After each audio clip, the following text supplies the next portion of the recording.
ناظرین السلام علیکم۔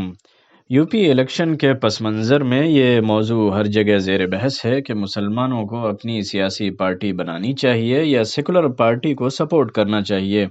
ملک کے نامور فقیہ اور ہندوستانی مسلمانوں کے حالات و مسائل پر گہری نظر رکھنے والے قلمکار و تجزیہ نگار حضرت مولانا خالد سیف اللہ رحمانی صاحب نے سیرت رسول کی روشنی میں اس پہلو پر گفتگو کی ہے۔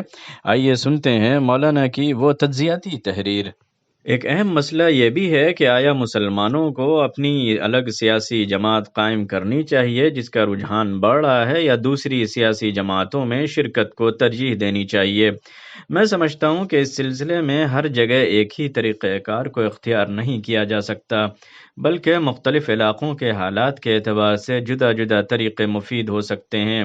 مسلم جماعتوں کے قیام میں یہ فائدہ ضرور ہے کہ وہ قانون ساز اداروں میں کسی تحفظ کے بغیر مسلمانوں کی بات پہنچا سکتے ہیں۔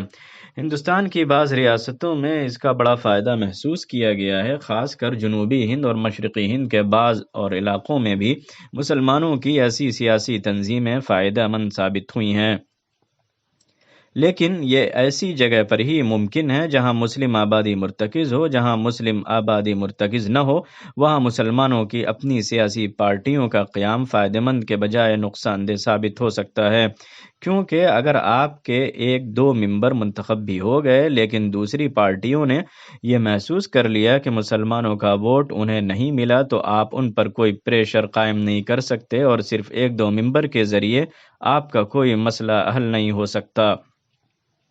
ایسی جگہوں میں یہ بات زیادہ مفید ہوتی ہے کہ اپنی علیحدہ پارٹی قائم نہ کی جائے، لیکن اپنے مطالبات کا ایجنڈا مرتب کیا جائے اور اس کو ان پارٹیوں کے سامنے پیش کیا جائے جو اپنے آپ کو سیکولر کہتی ہیں، اور پھر ایسی پارٹی کے حق میں متحد ہو کر کوشش کی جائے جو مسلم ایجنڈے کو قبول کرے۔ رسول اللہ صلی اللہ علیہ وسلم نے بہت سے کام غیر مسلم بھائیوں کے ساتھ مل کر اشتراک کے ساتھ کیے ہیں۔ آپ نے ظلم و ناانصافی اور لاقانونیت کو دور کرنے کے لیے حلف الفضول میں شرکت فرمائی ہے۔ اگرچہ یہ واقعہ نبوت سے پہلے کا ہے، لیکن نبی بنائے جانے کے بعد بھی آپ نے فرمایا کہ اگر مجھے اب بھی اس کی طرف دعوت دی جائے تو میں قبول کروں گا۔ اسی طرح ہجرت کے بعد آپ نے مدینہ منورہ میں ایک ایسی مملکت کی داغ بیل ڈالی جس میں مسلمانوں اور یہودیوں کو یکساں طور پر مذہبی آزادی حاصل ہو اور دونوں یکساں طور پر دفاع کی ذمہ داریاں ادا کریں۔ جب تک خود یہودیوں کی طرف سے بدعہدی کے واقعات پیش نہیں آئے، یہ معاہدہ باقی رہا۔ یہ ایک مثال ہے کہ رسول اللہ صلی اللہ علیہ وسلم ضرورت و مصلحت کے مطابق غیر مسلم قوموں کے ساتھ اشتراک اختیار فرمایا کرتے تھے۔ اس لیے جن سیاسی پارٹیوں کا ایجنڈا کھلے طور پر اسلام اور مسلمانوں سے عداوت پر مبنی نہ ہو، ان پارٹیوں میں شرکت اور ایک باعزت معاہدے کے تحت ان کے حق میں ووٹ دینے میں کوئی حرج نہیں۔ جہاں مسلم پارٹیوں کا قیام اور ان کے امیدواروں کا کھڑا ہونا مسلمانوں کے لیے نقصان کا باعث ہو اور اس سے فرقہ پرست پارٹیوں کو تقویت پہنچتی ہو، وہاں مسلم پارٹیوں کا امیدوار کھڑا کرنا یقیناً ایک نادرست عمل ہی کہلائے گا۔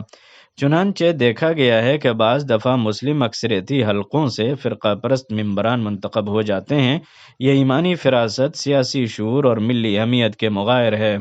غرض کے جمہوری نظام میں ووٹ ایک اہم طاقت اور ایک مؤثر ہتھیار ہے، اور مسلمانوں کا ملی فریضہ ہے کہ وہ نہایت شعور، ہوشمندی اور سمجھداری کے ساتھ اس ہتھیار کا استعمال کریں، نہ اپنے دشمنوں کے آلۂ کار بن جائیں اور نہ جذبات کی رو میں بہہ کر ایسا قدم اٹھائیں جو خود ان کے لیے نقصان دہ ہو۔ اسی کے ساتھ اعظم شرقی کو دیجیے اجازت۔ اللہ حافظ۔